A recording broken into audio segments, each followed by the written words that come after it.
Bom dia, boa tarde, boa noite, dependendo da hora que você estiver nos ouvindo ou nos vendo. Aqui estamos apresentando o podcast Só BO. Convido vocês a ativarem o sininho, ativarem as notificações, não perderem os nossos episódios semanais. Hoje a gente tem aqui um convidado muito especial, vou deixar para apresentá-lo com todas as honras que ele merece. Está aqui na minha frente, aqui ao meu lado praticamente, a lenda da PM de Santa Catarina, o seu Tadeu. Sargento Tadeu, bem-vindo ao nosso podcast. Muito obrigado. Para mim é uma honra e poder participar desse podcast, uma experiência nova para mim. Me sinto lisonjeado e espero poder conseguir explanar um pouco para quem esteja nos assistindo o quão é difícil exercer a função, o sacerdócio de segurança pública no país em que vivemos. Falou uma palavra interessante, né, Sargento? O sacerdócio. A atividade policial, ela é muito mais do que uma vocação, né? Ela é muito mais do que uma vocação. A minha relação com o Tadeu, ela já vem de longa data. Foi um dos meus primeiros clientes. Sim. Eu acho que eu defendo o Tadeu há mais de 10 anos. É verdade. Né? E aí a gente vê a quantidade de BO que ele já teve. E aí é sobre isso que a gente vai falar. Tadeu, com quantos anos você entrou na polícia? Então, a minha carreira policial, a minha vida policial, na verdade, ela começou de uma forma muito precoce, né? Eu, com 18 anos de idade, eu prestei concurso para a polícia. Na época, se exigia apenas o ensino médio. E com 19 anos, eu já era um policial formado. Eu iniciei a minha carreira na cidade de Itajaí, fiz escola de soldado na cidade de Itajaí, me formei no ano de 97 e de lá para cá tive várias experiências. Fui graduado cabo, terceiro sargento e atualmente exerço a função sou graduado, tenho a graduação de segundo sargento e exerço essa função no 1º Batalhão da cidade de Itajaí. Praticamente a carreira toda em Itajaí, contando os tempos de curso de formação que foram na capital. Perfeito. Tenho quase 25 anos de corporação na cidade de Itajaí. As minhas atividades, elas se dividem praticamente nas funções de agência de inteligência, a qual eu servi por 3 oportunidades. No policiamento especializado, policiamento tático da cidade de Itajaí. Também servi a Força Nacional de Segurança Pública em 2 oportunidades. Estive em uma missão no Nordeste e estive em 2 missões no Rio de Janeiro. Uma missão desportiva para Olimpíadas, Jogos Mundiais de Judô. E uma muito especial que me acarretou muita experiência e me amadureceu muito como policial, que foi o início de pacificação do Complexo Alemão, que foi divulgado mundialmente. Uhum. Isso. Naquela época eu me encontrava lá com os meus irmãos de farda de várias localidades do Brasil. Os policiais do BOP, choque, policiais de rota, e lá eu pude compartilhar experiências e amadurecer como policial, propriamente dizendo. A tomada do Morro do Alemão, até tem o livro, né? A tomada do Morro do Alemão, que é do Rogério Greco, do Bettini. Foi amplamente e mundialmente divulgada, né? Então, essa parte do teu currículo é algo bem específico. É algo que a gente não se senta na frente todo dia de alguém que participou de uma operação dessa. Sim, perfeito. É até difícil de comentar esse assunto com outros policiais por conta da dimensão do serviço que se foi prestado lá. Eu digo isso referente à diferença de proporção geográfica que nós temos, a diferença De cultural. incursão de favela, que é algo totalmente diferente, né? Sim. A questão cultural, a questão social, a questão política. Então, naquela época, talvez,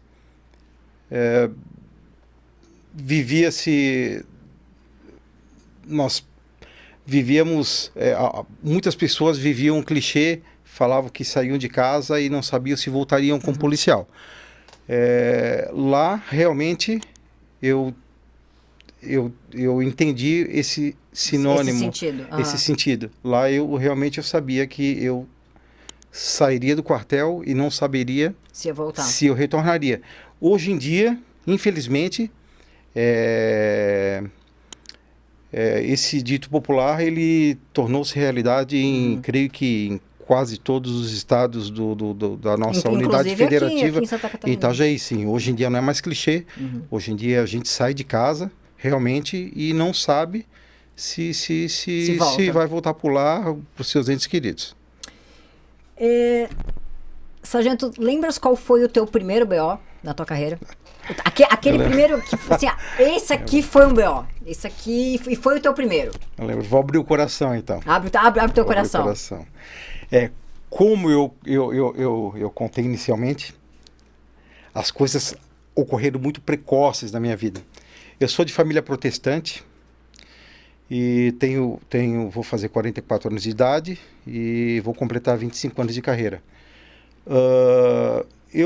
Como venho de família protestante e muito conservadora, e como ingressei muito cedo na Polícia Militar, eu lembro que congregava na igreja com a minha família e naquela época era raro pegar na mão de uma moça, né, para caminhar, para conversar e no máximo tomar um sorvete. E com 18 para 19 anos, eu já formado, eu participei de uma ocorrência. Eu costumo dizer, eu vou tentar resumir essa história. Eu participei de uma ocorrência que eu costumo dizer para as pessoas que as pessoas que têm uma crença em Deus, elas têm que crer que foi um livramento divino. As pessoas que não creem em Deus, mas que creem em uma força que rege esse mundo que vivemos, o universo conspirou ao meu favor. E as pessoas que não acreditam em nada, nesse dia, eu fui o homem mais sortudo do mundo. Na minha vida particular, eu fui ter contato de homem com mulher. Eu beijei uma menina com 20 anos de idade. Foi a minha primeira namorada. E com 19 anos de idade eu fui submetido, talvez, a uma prova de fogo, entre várias, mas talvez a mais peculiar, por conta da minha pouca experiência de vida, do meu pouco tempo de polícia, da minha pouca experiência como militar, como policial. Eu recordo que eu estava trabalhando com um policial, hoje em dia ele está na reserva remunerada, chamado Jackson, Sargento Jackson. Sargento Jackson. Meu cliente, inclusive. Quem não é cliente da senhora, né, doutora? E nós estávamos deslocando para o quartel. Fazemos um deslocamento pela BR-101, a BR estava congestionada, nós estávamos vindo do sentido norte-sul e nós imaginávamos que tinha ocorrido um acidente de trânsito. Por conta disso, ligamos o giroflex da viatura e fomos pelo acostamento. Aí nós nos deparamos embaixo do trevo de acesso a cidade de Brusque, é um trevo que tem acesso à cidade de Brusque, Itajaí, Balneário Camboriú, é um cruzamento. E ali eu pude observar um homem fardado, com a farda da Polícia Rodoviária Federal. Ele estava ali simulando uma blitz. A princípio fazendo uma blitz, né? Nós passamos por ele, eu cumprimentei. Isso há quase 20 anos atrás. Isso há mais de 20 anos. Há mais de 20 anos. Ah, sim, claro. Eu tinha... praticamente 25 anos atrás. Isso há uns 23 anos atrás, praticamente. E nós nos deslocamos em direção a Itajaí, estávamos indo para o quartel, e eu questionei esse meu amigo. Nós trabalhávamos numa unidade especial chamada Grupo de Operações Especiais em Itajaí. Nós já havíamos saído por questões políticas e havíamos montado uma dupla de rádio patrulha. Eu questionei a ele algumas coisas que vieram como lapsos em minha mente. Eu falei para ele assim: Jackson, o que aquele policial está fazendo ali naquele local? O Jackson falou assim: deve ter ocorrido um acidente de trânsito, Tadeu. Nós éramos soldados, né? E detalhe, na época não existia pistola, era revólver. Todo mundo no 38. No 38. E um baleiro de lampião na cintura, com munição reserva.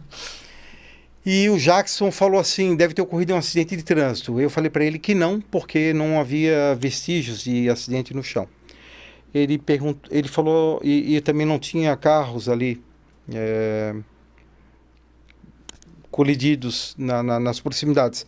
Então ele cogitou que a autopista já havia feito uma limpeza da via e os veículos haviam sido levados para os pátios e as pessoas socorridas para unidades de saúde.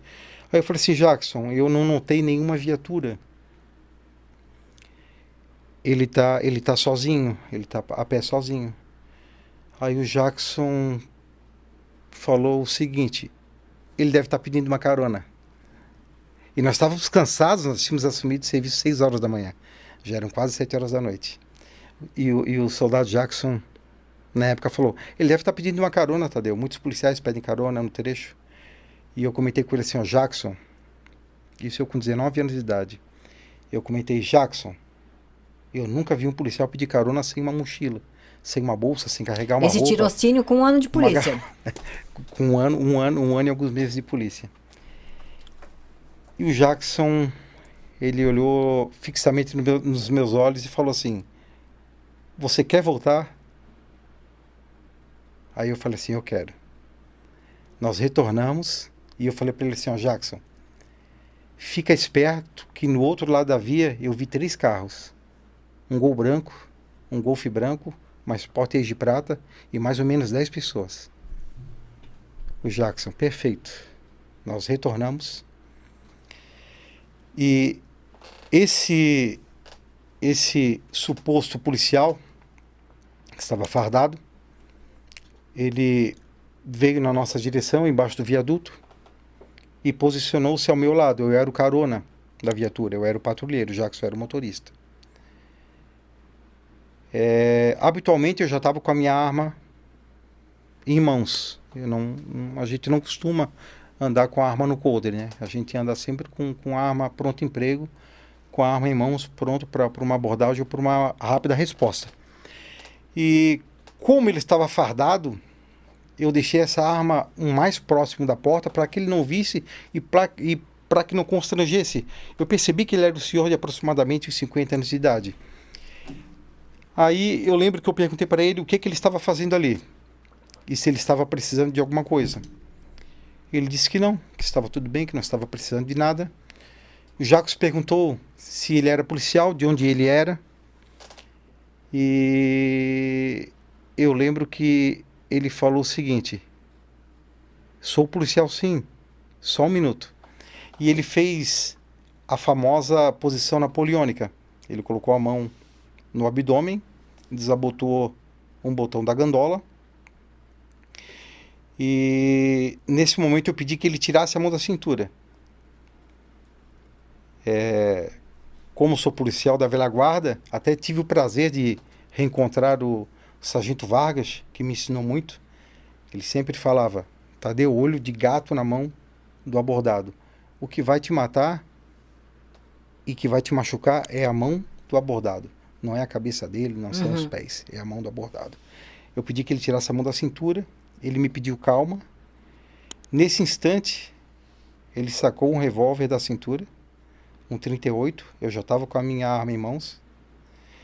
Eu lembro que eu girei o tronco do meu corpo para ficar numa posição de tiro e efetuei 2 disparos instintivos. Para o pessoal que esteja em casa, que não tenha muito conhecimento do que esteja falando, o disparo instintivo ele não é um disparo seletivo. Você não faz uma visada, você faz uma semivisada e você dispara. Você quer atingir o alvo, você quer inoperar aquele alvo. Então eu fiz 2 disparos instintivos e o soldado Jackson, ele é de uma estatura bem baixa, um dos disparos que eu acertei esse policial, entre aspas, rompeu uma de suas artérias e o sangue dele jorrou no meu rosto, no meu corpo, e eu estava de costas, eu estava lateralizado na viatura. O Jackson achou que eu havia sido alvejado. E o Jackson tentou efetuar um disparo em direção do policial suspeito. E, para nosso azar, o disparo do Jackson, ele atingiu a coluna da porta e cortou o fio que ligava a conexão do nosso rádio de comunicação para a antena. Ou seja... Nós ficamos incomunicáveis. Na época, celular nem se pensar. No celular não tinha WhatsApp, muito menos, imagina, 20 e poucos anos atrás. Os nossos rádios HTs de comunicação portáteis eram enormes e a frequência era curta. Isso aí ocorreu na BR-101. Nós não conseguíamos contactar a central do que havia ocorrido. Sei que o homem ali fardado, ele caiu no chão, nós desembarcamos, congestionamos a BR, a gente provocou um congestionamento, e eu lembro que eu consegui parar uma caminhonete e pedi um telefone celular. Eu conjecturei pelo valor da caminhonete que aquela pessoa poderia ter um telefone celular. E ali eu consegui pedir apoio para a polícia. Lembro que a minha primeira viatura veio o Segata, um grande irmão, cliente seu também. Cliente, com maior orgulho. Da cidade de Itajaí, da minha turma de soldado, de 97, hoje em dia sargento. E as viaturas fizeram os procedimentos necessários ali. E o que me marcou muito foi a chegada da perita, a doutora Terezinha Romagnoni, uma das peritas mais respeitadas do Brasil. No estado. Do Brasil, com certeza. Né? E ela analisou o baleado, que já estava em óbito, e ela perguntou: quem atirou nesse... Quem efetuou os disparos? Eu tinha 19 anos de idade. Aí eu falei, melindrado, com medo, já imaginando que ia ser preso. Falei assim: foi eu, doutora. Daí ela estendeu a mão e falou assim: meus parabéns. Você tem noção do que você fez? Eu atirei instintivamente. Ela falou assim: eu vou te fazer uma pequena explanação técnica. O seu primeiro tiro foi nessa região do pescoço. Essa parte do nosso corpo, ou seja, cérebro, nariz, queixo, pescoço, é chamado de tiro fatal. Quando o policial ele efetua um tiro nessa região, o tiro é letal. Por quê? Ela me explicou de uma forma simples. Se um bandido ele está com um refém e o sniper tem que neutralizá-lo, ele vai fazer um disparo no meio da cabeça para que o marginal não tenha condições cerebrais De reagir. de fazer alguma reação. E o tiro no nariz, na boca, no queixo, ele é capaz de romper o bulbo da coluna espinhal, e a mensagem que possa vir ser transmitida do cérebro para os membros para que ele possa reagir. Ela é cortada. Cortada. Uhum. Então, o meu primeiro disparo, ele foi no meio do pescoço e arrancou o bulbo da coluna espinhal. O segundo disparo lateralizou e com o deslocamento que teve de cavidade temporária, ele caiu. Então ela falou assim, ó, Tadeu, esse tiro, ele foi colocado, você atirou incentivo, mas ele foi colocado como se fosse com as mãos, como se o anjo tivesse como colocado se fosse uma pinçada. com as mãos. E ali eu vi um grande livramento de Deus. No outro dia... Era uma blitz falsa mesmo, era vagabundo. Sim, era esse bandido era um dos bandidos mais procurados do Brasil, aliás, pela Interpol. Ele era procurado pela Polícia Federal, ele tinha várias identidades falsas. Ele era foragido do Carandiru, na época o Carandiru era ativo.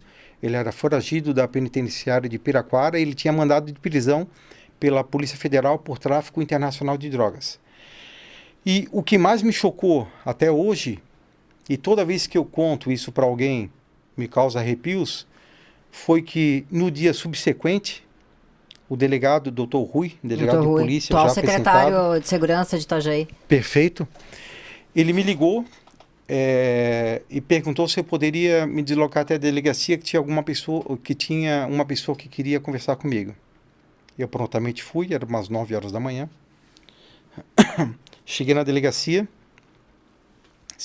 ele se apresentou a mim, me cumprimentou, e junto a ele veio outra pessoa, um senhor meio oriental. Ele veio na minha direção, olhou com um jeito meio descrente. Talvez ele imaginasse que o Tadeu fosse alguém mais velho, né? Não um guri com 19 anos. Mais experiente. Eu era um garoto franzino, eu tinha 69 quilos na época.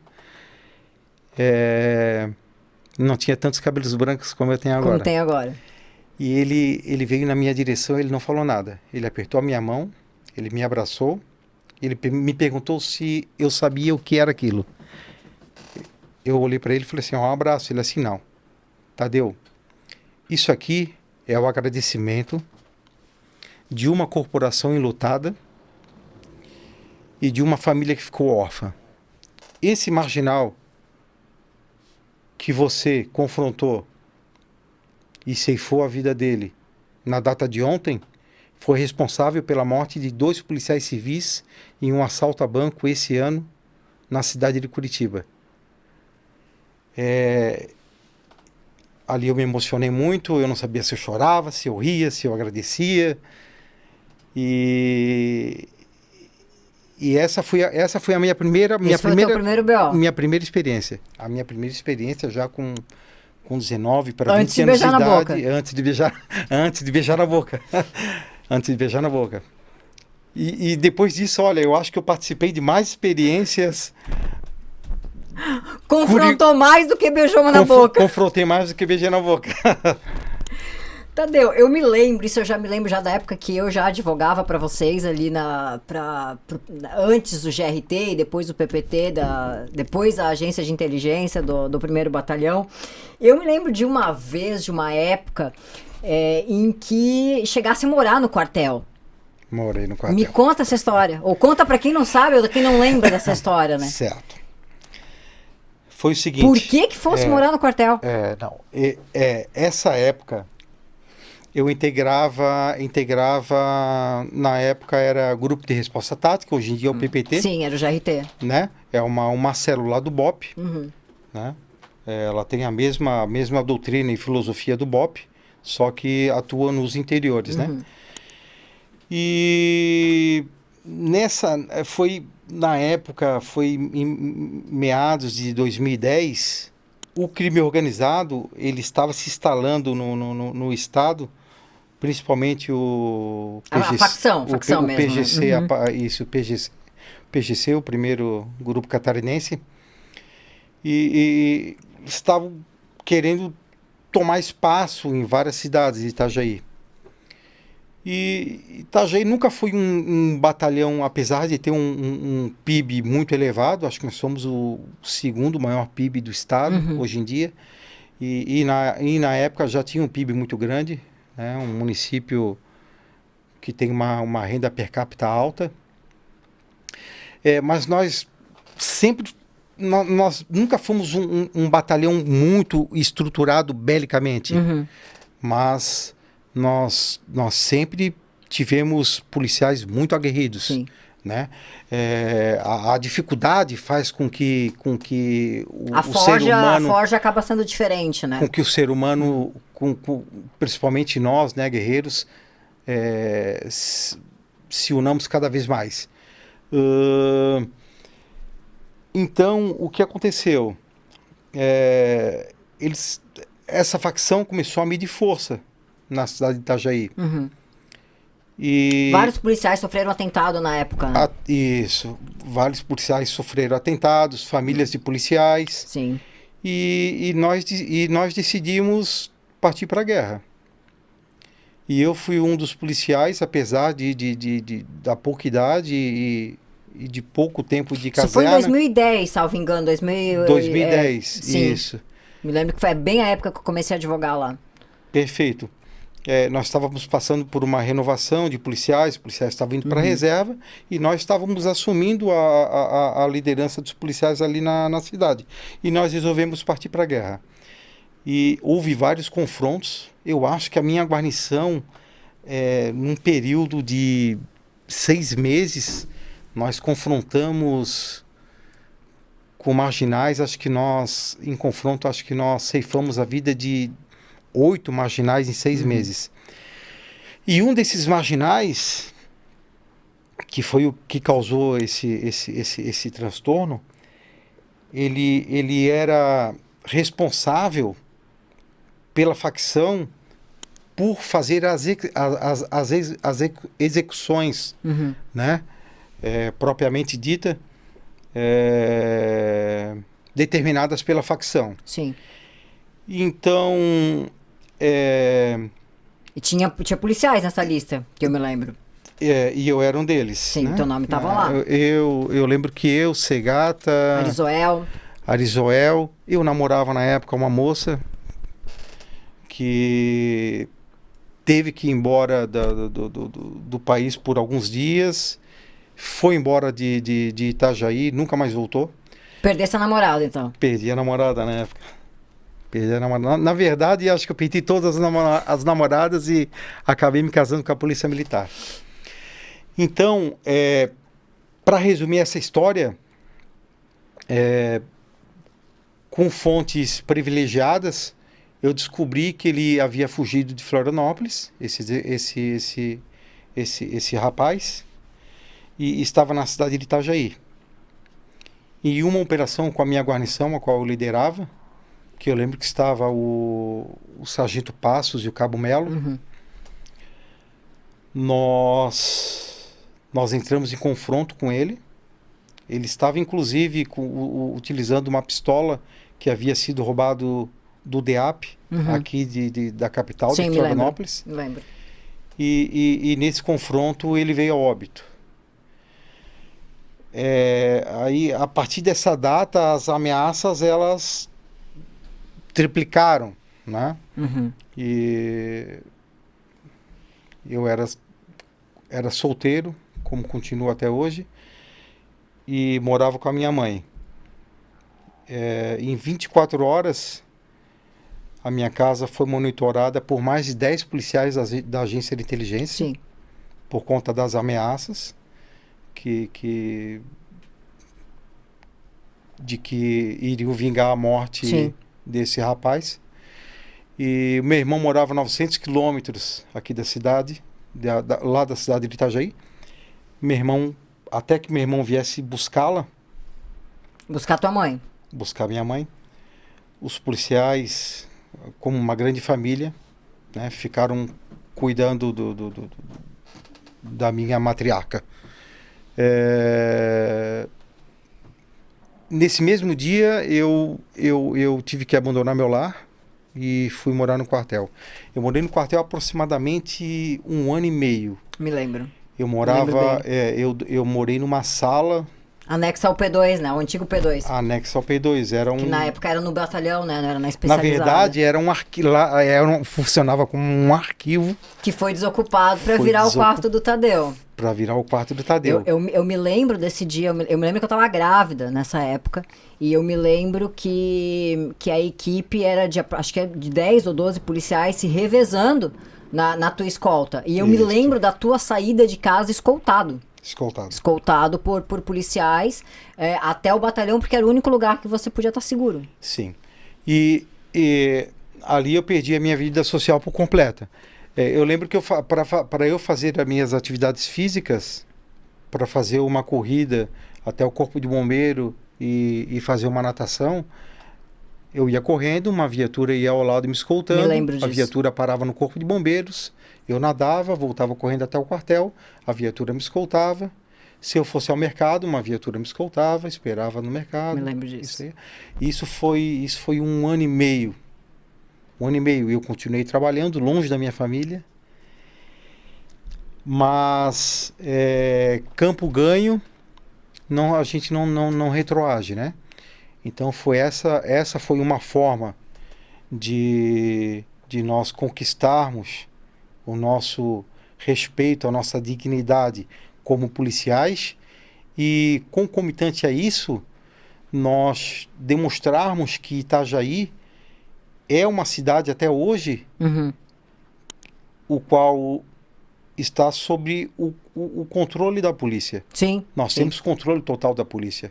Em Itajaí, eu desafio qualquer um que diga que uma viatura com 2 policiais não entra em qualquer bairro da cidade. Bairro, sim. Né? Sim.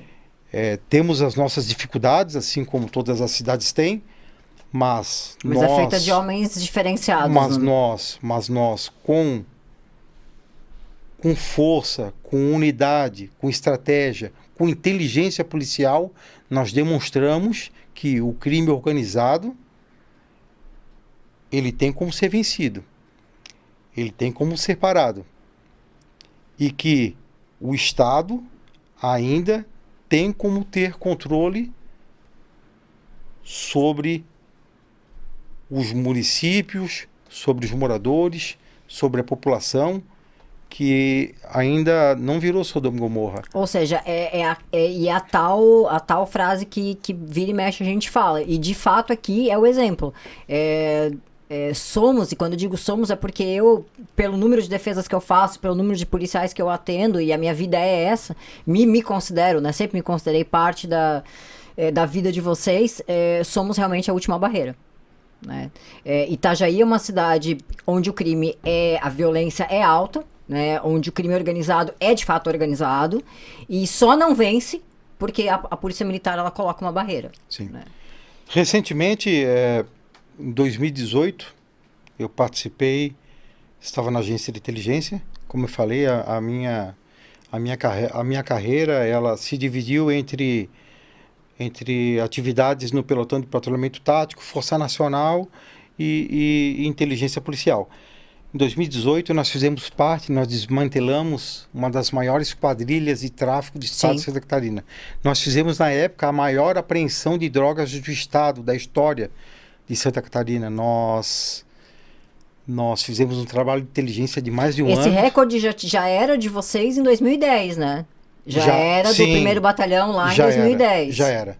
E nós fizemos a apreensão de quase 9 toneladas de drogas, além de armas. Alguns bandidos vieram a óbito no local e prendemos o líder da quadrilha e vários integrantes dessa quadrilha. E de lá para cá, a nossa guerra não acaba, a nossa guerra continua. Continua. A gente sustenta o fogo porque nós temos certeza que a vitória é certa. Isso é o que a gente sempre se fala, inclusive, né? Justamente. Quando o dia que a moral tá baixa, sustenta o fogo. Justamente. 3 perguntas bem rápidas, 2 só de sim ou não. Certo. Na verdade, uma não é de sim ou não. Quantos confrontos? Números. Com óbitos ou sem óbitos? Quantos óbitos? Quantos óbitos? Em Santa Catarina, 22 óbitos. Porém, essa trajetória que eu tive no Rio de Janeiro, que foi de praticamente 1 ano e meio, lá nós confrontávamos o Comando Vermelho, terceiro comando, e ficava difícil de subirmos na favela, de subirmos na favela e contabilizar corpos e tal.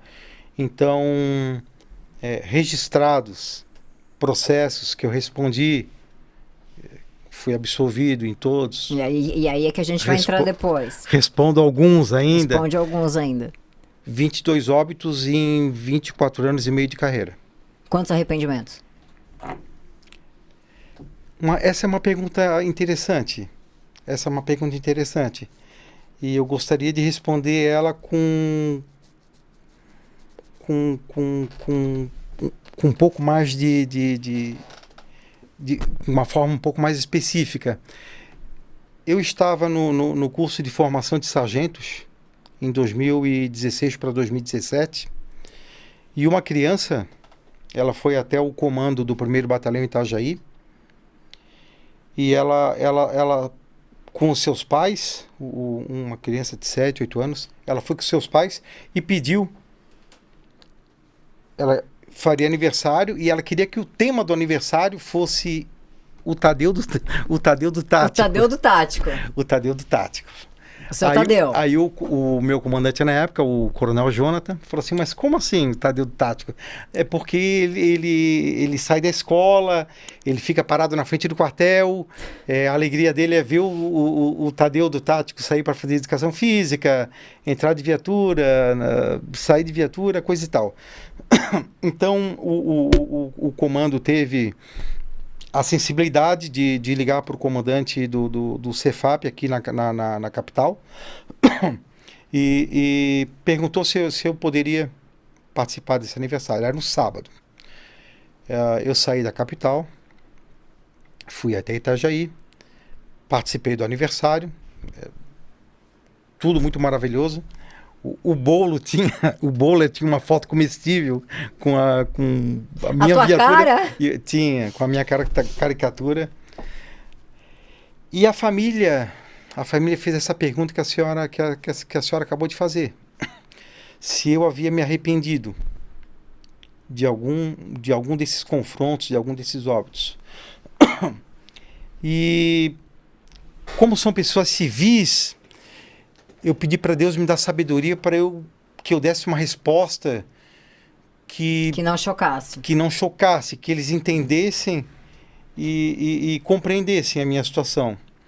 E eu lembrei de uma frase talmudista que diz que o homem que salva uma vida, ele salva o mundo inteiro. Aí eu disse para aquela família o seguinte: eu confrontei 22 vezes. Eu confrontei mais de 22 vezes. Mas 22 marginais vieram a óbitos nesses confrontos. Se viesse um anjo na terra e falasse assim para mim: Sargento Tadeu, desses 22 confrontos, se apenas um desses 22 confrontos que ocorreu com você futuramente evitou com que uma geração fosse ceifada, ou seja, a morte ocorrida num confronto com o Senhor permitiu que uma geração sucedesse, valeu a pena. E eu não conto nem os outros 21 confrontos, só esse. Uhum. Se eu pude cooperar para que uma família, para que um pai de família Não perdesse seu filho? Não perdesse seu filho, visse seus netos, seus bisnetos, e essa família tivesse projeção e se consolidasse ao longo do tempo, já teria valido a pena todas as privações que eu tive, todo o afastamento que eu tive da minha família, toda a privação social que eu tive e que eu tenho até hoje. Tem até hoje. Então eu acho que com essa história eu consegui responder. Sem arrependimentos. Sem arrependimentos. Uma, porque eu creio que pelas leis do homem, né, as excludentes de licitude, eu estou amparado, e pela lei de Deus, o qual eu sou crente, eu sou credor. Eu sei o que está ligado na terra e está ligado nos céus. E isso sobre a lei dos homens eu posso falar bem, né? Acho que na verdade não teve nenhum confronto teu que eu não tenha... Acho que os primeiros talvez não, mas dos últimos 10 anos para cá, todos eles passou de alguma forma pela minha mão.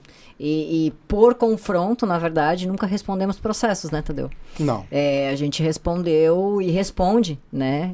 Processos por outras situações, outras ocorrências. Até porque quem está altamente exposto na rua não tem como, né, evitar. Perfeito. Mas por confronto nós nunca respondemos, né? O Tadeu, e como advogada dele, consigo falar aqui de cadeirinha, nunca respondeu um homicídio, um tribunal do júri, nunca foi pronunciado.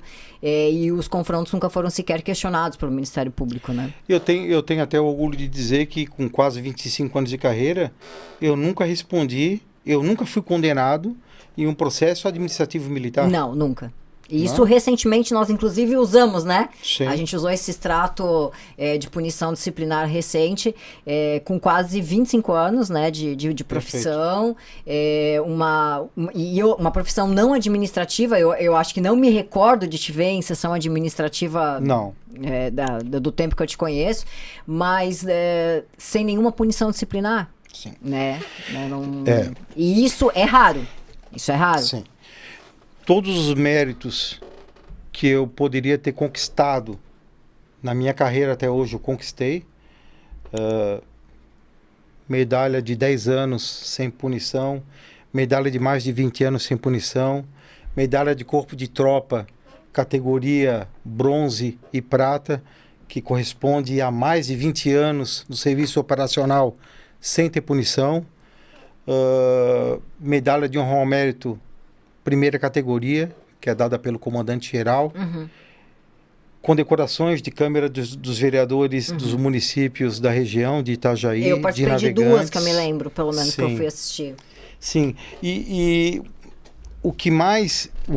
assim, ó, só que uma coisa que me chateia um pouco eu acabei de sair de um plantão de 12 horas. Tá sem dormir, inclusive, né? Tá sem dormir. Acabei de sair de um plantão de 12 horas e o meu motorista da viatura, o meu canga, o meu braço direito, por questão de saúde, não pôde vir trabalhar, e eu escolhi dois jovens, dois novos policiais, para que passasse o turno comigo. E eu comentava com eles que nós fizemos uma apreensão de drogas, fizemos um flagrante. Essa madrugada. Não chegou nem próximo a 8 toneladas e meia de drogas, mas foi um flagrante. Mas já foi uma ré. Foi um flagrante, e falei para eles que nós temos que vibrar no muito e no pouco, né? E só temos que tomar os devidos cuidados, porque hoje em dia nós tivemos a gente vem vivendo uma inversão de valores muito grande referente à atividade policial. E eu creio que essa mudança, ela não é repentina. São mazelas que vêm de anos, de outras políticas, e nós sofremos isso... E a exposição é enorme, a exposição a processo é enorme, e aí chega na hora que o processo vem, que o ofício da Justiça Militar vem, aí bate o desespero. E assim, ó, doutora, e a grande frustração, eu digo que a grande frustração do policial, o policial é um sacerdócio. É um sacerdócio. Eu contei para a senhora no meio do caminho que essa noite uma mãe pediu que eu fosse à casa de uma criança, que o sonho dela era ser policial, e ele queria tirar uma foto comigo, queria me conhecer. Fui lá com a guarnição, incentivei ele, acalentei o coração dele, para que ele não deixasse esse sonho morrer, e que iria acontecer, se é uma coisa que ele quer, iria acontecer porque ele é vocacionado, porque ele é jovem e porque ele tem vontade, ele tem vontade. Falei para ele que ele não iria enriquecer com essa profissão, mas que ele iria ter um valor subjetivo de fazer diferença na vida das pessoas. E eu doei para ele algo de grande relevância na minha vida, que eu guardava as 7 chaves, que foi o meu primeiro brevet de operações especiais, que foi do curso de táticas que eu fiz em 2004. E eu comentava com os policiais, não falei na frente do menino para não desanimá-lo. E não tem que desanimar mesmo, porque eu creio que a situação vai mudar. Eu creio que nós estamos caminhando para uma mudança positiva, falando referente à segurança pública. Mas o que nos frustra hoje é a falta de uma retaguarda jurídica. Uhum. Né? Eu estou 25 anos na ponta da lança trabalhando como policial. Eu nunca trabalhei no serviço administrativo. Então, cobra-se muito resultados. Mas quando o resultado vem um ofício da Justiça Militar junto, né? Eu vou fazer eu vou citar um exemplo esdrúxulo, mas ele vem a corroborar com o que nós estamos falando. Não tem como você mexer no lixo sem sujar as mãos. Exato. E hoje em dia o que acontece? Para que nós consigamos ter uma defesa eficaz, porque nós temos que tomar decisões em segundos, em frações de segundos. São as nossas vidas que estão em risco. Não é só a carreira, é a vida, né? É a nossa vida, são a vida de terceiros, é a nossa família, é o nosso companheiro. Então, o que nós decidimos em segundos pode te excluir da corporação, pode acabar com a tua carreira. Não querendo falar mal de magistrados, longe disso, mas pessoas têm... Mas é inegável a rigidez da corregedoria e da Justiça Militar. E pessoas têm muito tempo para julgar o que a gente teve que decidir em 2 segundos. Em alguns segundos. Uhum. E eu sinto uma fragilidade muito grande nessa retaguarda jurídica. Nós vivemos num estado que nós temos aproximadamente mais de 200 municípios. 225. Né? Passamos de 200 municípios, nós temos praticamente 1.000 policiais lotados em todos esses municípios. E hoje está com menos de 10 mil, né? 9.800 e alguma coisa na ativa. Quase 9.900 policiais divididos em 200 e alguns municípios. E nós temos um defensor, eu posso citar o nome dele, que uma pessoa fantástica, né? Que é o Dr. Rodrigo Tadeu Pimenta. Isso na Justiça Militar, né? Na Justiça ele Militar. Não atua na esfera disciplinar. Não, na Justiça Militar. E é insano, mesmo para ele e para seus assessores atuar nos casos dessa gama de policiais. E o que acontece? Poxa, eu com 25 anos, eu tenho 2 anos para ir para a reserva, porque eu tenho tempo averbado. Trabalhei dos 14 aos 18 anos em farmácia, na época que se registrava a carteira quando menor de idade. Então, o meu final de carreira, ele não é necessariamente como eu sonhava. É da forma operacional Uhum. como eu atuo, Sim. né? Ajudando as pessoas, arriscando a minha própria vida para o bem da sociedade. Porém, o que me entristece é que algumas ações legítimas eu tenho que provar essa legitimidade e É processado.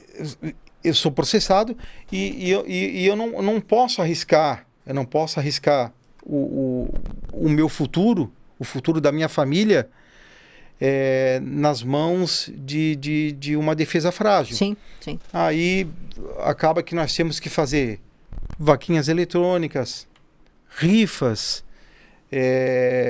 ações sociais, jantares, e eu confesso que eu não esperava que no final da minha carreira, uma carreira que muitas pessoas consideram heróicas, mas eu considero um sacerdócio, considero uma pessoa usada por Deus para livrar, para dar livramento às pessoas.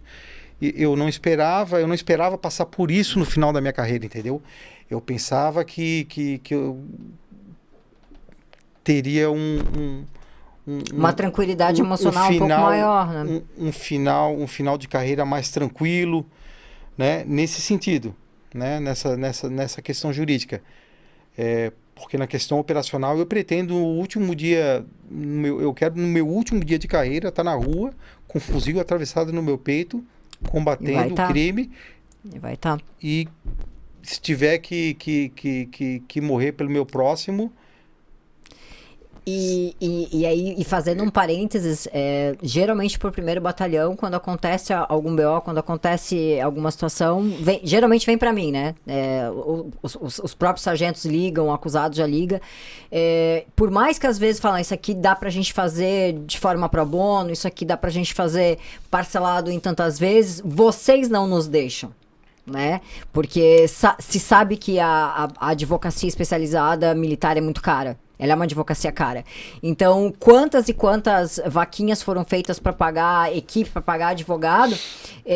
Porque se tem essa noção de que é uma defesa cara. E aí o policial, por sua vez, ele não tem como escapar disso. Porque a gente não tá, o advogado aqui, ele não tá defendendo só a tua carreira. Hoje, se te cai uma exclusão, não é só a tua carreira que acaba. É a tua própria identidade como militar que acaba também. Sim. E nós também temos que procurar uma defesa especializada. Tem que ser. Tem que ser uma defesa especializada. A justiça militar ela é muito ferrenha, né? E a corregedoria também? Também. E assim, ó, como a senhora bem falou,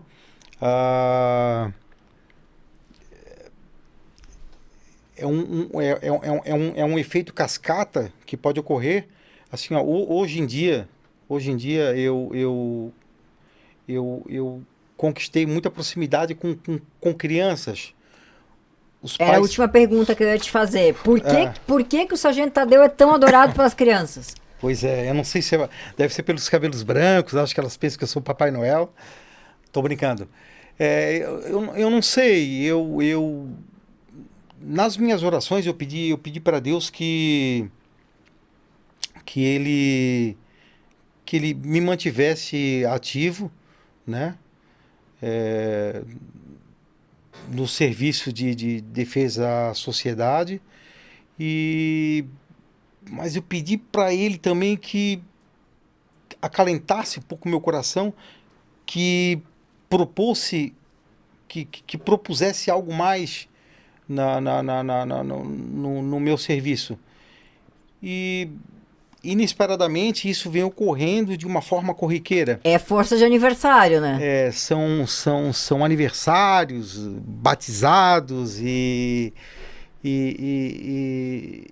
eu vejo que algumas publicações que eu tenho feito nas redes sociais têm comovido.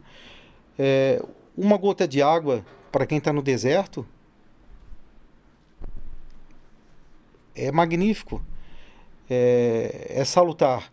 E a nossa sociedade, ela carece de segurança. A nossa sociedade, ela carece de heróis, né? Os valores foram invertidos.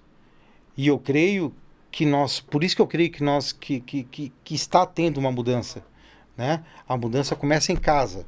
A mudança não começa na escola, a mudança começa em casa com os pais. A escola dá uma continuidade, né? E a polícia tenta manter a ordem. Teve um fato que eu não sei se a senhora vai perguntar, mas eu gostaria de falar. Provavelmente. Que a gente só falta pouco. Vamos mais 2 perguntas só. Nós temos momentos de glórias e nós temos momentos de tristezas. Muitas pessoas nos veem como super-heróis, mas às vezes nós vamos trabalhar como crianças frágeis, usando colete à prova de bala, uma pistola na cintura e um fuzil no peito. Mas nós não podemos transmitir isso ao nosso próximo, porque todos estão esperando que a gente resguarde a si e a sua família. A fortaleza não pode cair, né? Não pode cair, não pode cair. Porque é um efeito cascata. Se nós demonstrarmos fraqueza, o castelo de cartas desmorona. Sim, ele desmorona total. Desmorona.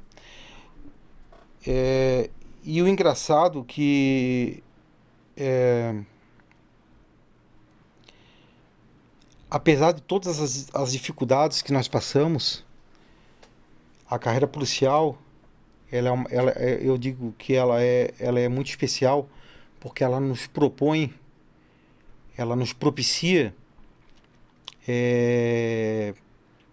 uma proximidade com a sociedade e ela nos propicia momentos que talvez em outras profissões nós não tivéssemos. Eu queria até citar o mais recente que eu passei agora final de ano. A minha rede social, ela é aberta, eu recebo denúncias anônimas, faço as triagens e desencadeio operações e algumas que eu acho viáveis. E eu recebi um chamado de uma mãe que eu nunca havia visto na vida, que o filho dela, que estava acamado há 7 meses e sofria é uma criança especial e sofria de uma doença congênita há muitos anos. Essa criança, ela recebeu a visita de um Papai Noel, foi final de ano, e ela é muda, surda e autista. E através de gestos, em libras com a mãe, o Papai Noel perguntou o que é que essa criança queria de presente de Natal, no leito do hospital, na Unimed, em Itajaí, na divisa com Balneário Camboriú. Para surpresa da mãe, a criança falou que queria conhecer um policial, que ela nunca tinha visto um policial de verdade, e que queria ganhar um presente de um policial. Aí o Papai Noel ficou de escanteio na história. Aí o Papai Noel foi visitar outros leitos e a mãe entrou em contato comigo pela rede social. Eu fiz alguns questionamentos. No começo eu pensei que poderia ser até um trote, não sei, não havia caído a ficha. Mas eu vi que se tratava realmente de um caso muito especial e eu estava de serviço no dia seguinte. E nós fizemos uma mobilização no primeiro batalhão. Nós conseguimos mobilizar o pessoal do PROERD e a gente fez um verdadeiro auê naquele hospital. A gente virou aquele hospital de cabeça para baixo. Nós visitamos aquela criança, nós levamos os presentes que talvez ela nem esperasse. Uhum. Nós levamos a figura do Darren, que é o mascote do Proed. que eu quero até fazer o agradecimento, é o leão do Proed. A gente levou ele em tamanho real, que foi o Cabo Enes. Eu pedi pro Cabo Enes, na verdade... O cliente também. Clientes também, todos que são... Acho que 90% que eu citar aqui são clientes da senhora.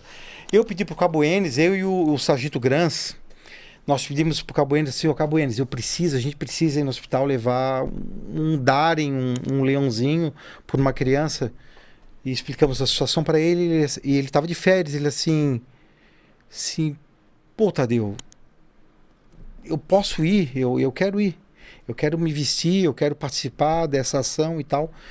E nós fomos bem recebidos pelos médicos, pelos enfermeiros, e foi uma festa, foi inesquecível, e as enfermeiras falaram que aquilo ali traria uma sobrevida para ele, né? E após algumas semanas, eu recebi a triste notícia que ele havia falecido, que ele havia partido. Eu pedi autorização ao comandante, eu estava de folga, para ir ao funeral e me despedir, fazer a minha última despedida. E eu lembro que o sacerdote que estava velando o corpo do Lucas lá na capela mortuária, ele citou alguns textos do apóstolo Paulo, com o qual nós policiais se identificamos muito. Sim. Por Paulo ter sido militar. Pelo ofício dele.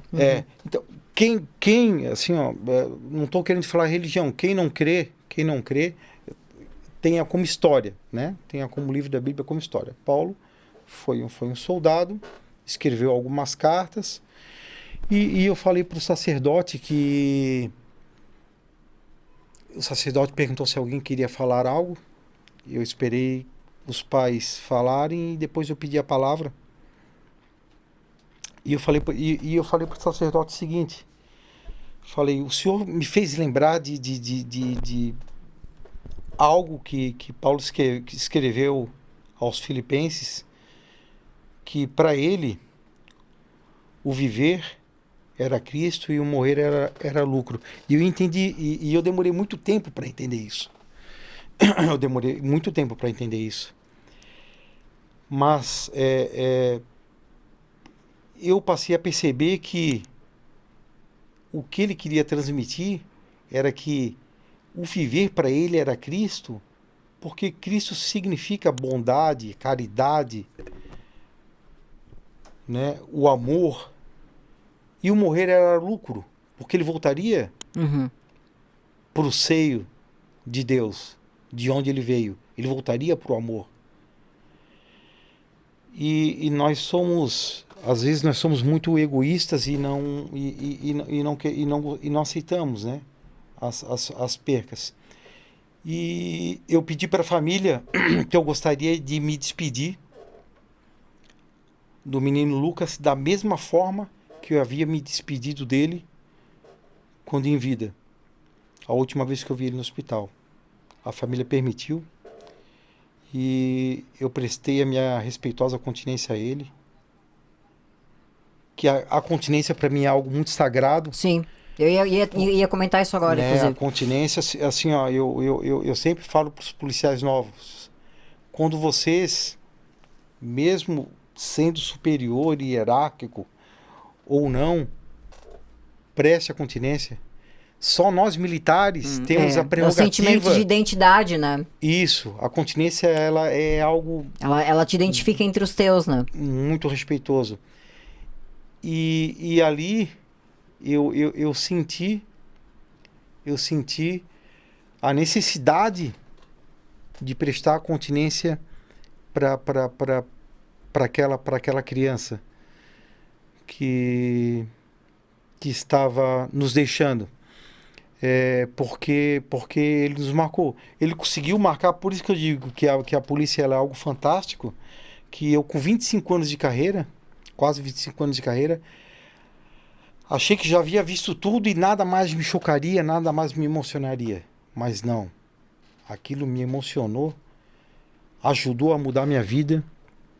E cada dia é uma experiência nova, cada dia é algo novo, cada dia a gente aprende algo. Falei para os meninos que trabalharam comigo hoje, não tem um ano de polícia. Sim. Falei para eles falaram, poxa, que sonho, porra. Pô, eu trabalhei com a lenda, vamos tirar uma foto. E tiraram fotos e tal, para postar. Eu falei para eles assim, olha só. Já falaram isso para mim, mas é advogado do Tadeu? É o Tadeu mesmo? É o seu Tadeu? Eu falei para eles o seguinte, assim, ó, vou explicar duas coisas para vocês. Nunca se é tão novo que não se possa ensinar e nem tão velho que não se possa aprender. Hoje eu aprendi coisas com vocês, assim como vocês aprenderam comigo. E outra coisa, o segredo para ser um bom policial, o segredo para ser uma lenda, como vocês falam, está intrínseco em vocês. Vocês talvez não tenham percebido. Para vocês serem um bom policial, vocês têm que ser um bom marido, um bom pai, um bom filho, um bom irmão, um bom amigo. Um bom amigo. Porque não tem como você abraçar uma sociedade, não tem como você querer ajudar um próximo que você nunca viu na vida, se você não tem amor aos que estão mais próximos de você. Não tem como você querer consertar o mundo se você não conserta a sua tua casa, própria vida. Uhum. Se você não tem harmonia na sua casa, se a sua egrégore está quebrada na sua casa. Então, para você estar de pé e à ordem para uma sociedade, você tem que estar em harmonia com a sua família. Esse é o grande segredo. Esteja em harmonia com a sua família. Esteja em harmonia com o seu próximo. Esteja com a sua casa em ordem para você tentar consertar o mundo. Tadeu, tuas últimas perguntas, de verdade são as últimas mesmo. Durante a tua carreira, que não é curta, né? Algumas referências. Quem foram os policiais de referência na tua carreira? Aqueles que te deram orgulho de combater do lado. Que merecem ser citados, né? Eu digo que ele me transformou homem, na verdade, né? A minha mãe, eu lembro que na época, eu com 18, 19 anos, a minha mãe foi no quartel e chamou essa pessoa que eu vou falar agora. E falou para ele assim, ó, Pontes, soldado Pontes. O soldado Pontes, ele foi o único soldado monitor de escola de alunos soldados da história de Santa Catarina. Minha mãe falou assim, ó, Pontes, obrigado por transformar meu filho em homem. Em homem. Isso. Então, soldado Pontes. Estaria sendo injusto. Eu vou esquecer claro, alguns nomes. Alguns nomes vão ficar, óbvio, né? Mas aqueles que não podem deixar de ser mencionados. Tem um baixinho, invocado, faca na caveira, que eu nunca vi ele sorrir na vida. Eu fui criado praticamente sem pai. Meu pai, ele abandonou o lar quando eu tinha 10 anos de idade e faleceu aos 40 anos de idade, quando eu tinha 14 anos. E essa pessoa, ele foi meu pai, ele foi meu sacerdote, ele foi meu mestre. A polícia, ela requer, ela é uma profissão que ela requer que você não que você tenha uma nova personalidade, mas que você formule... Que você deixa de ser civil, passa a ser militar. Isso. Né? Você ganha outra identidade. Isso. Que você forme, que você se forge de outra maneira. Uhum. Subtenente Gutz. Grande Gutz. Caveira Gutz. Grande Gutz. E tem outras pessoas que passaram pela minha vida também que eu não poderia deixar de citar. O esposo da senhora, né? O Major Gustavo De Vites foi meu comandante na inteligência. aprendi muito com ele, foi uma pessoa fantástica, né?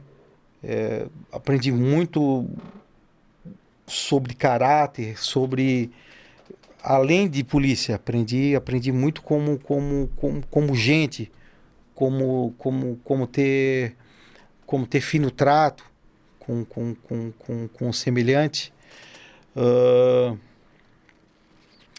Major Costa foi meu comandante da inteligência.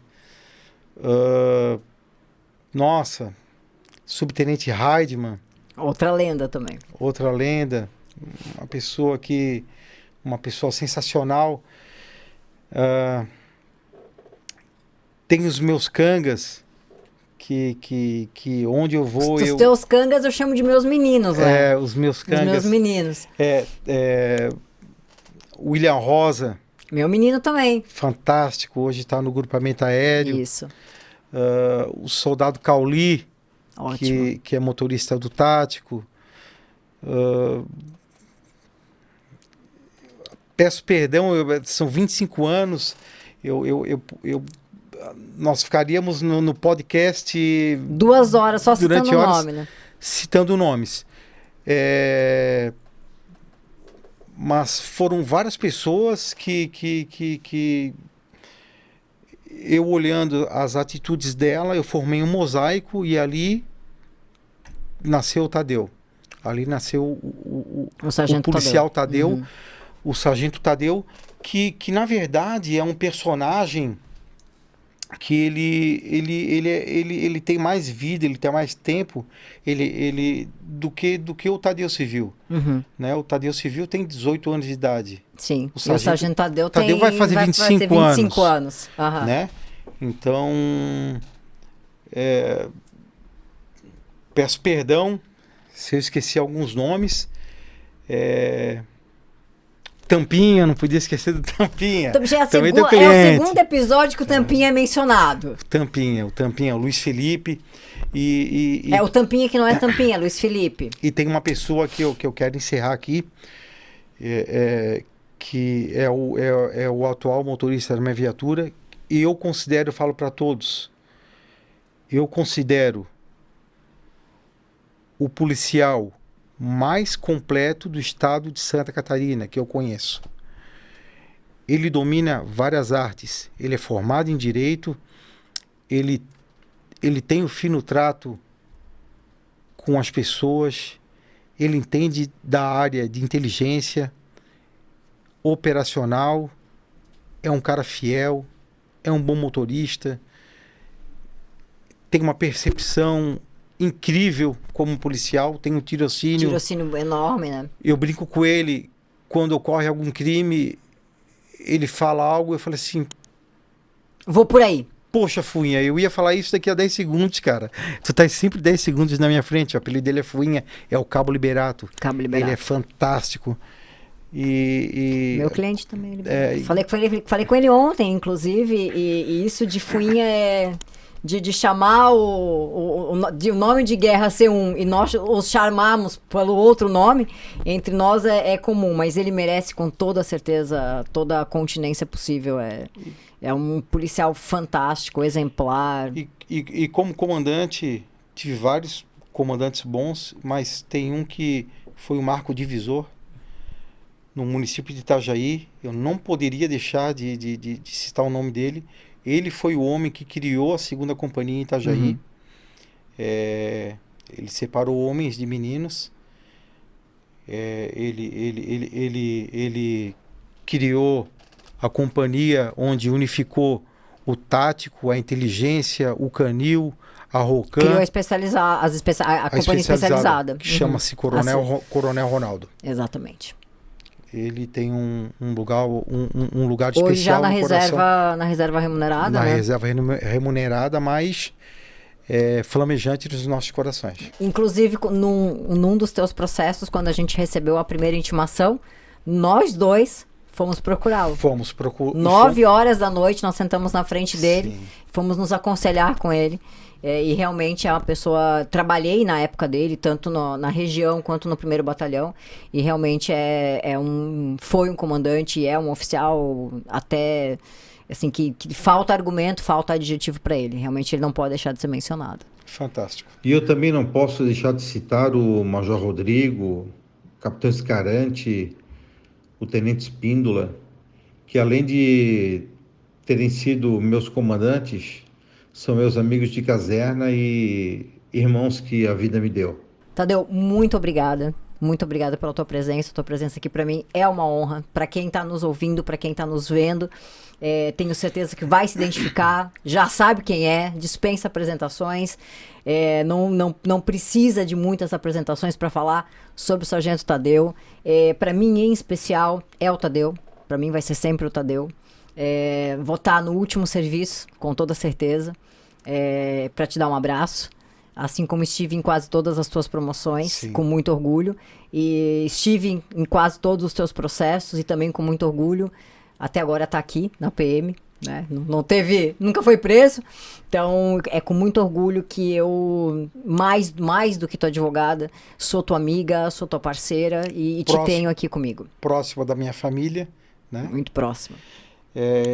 Gostaria de deixar o meu último agradecimento, claro, também.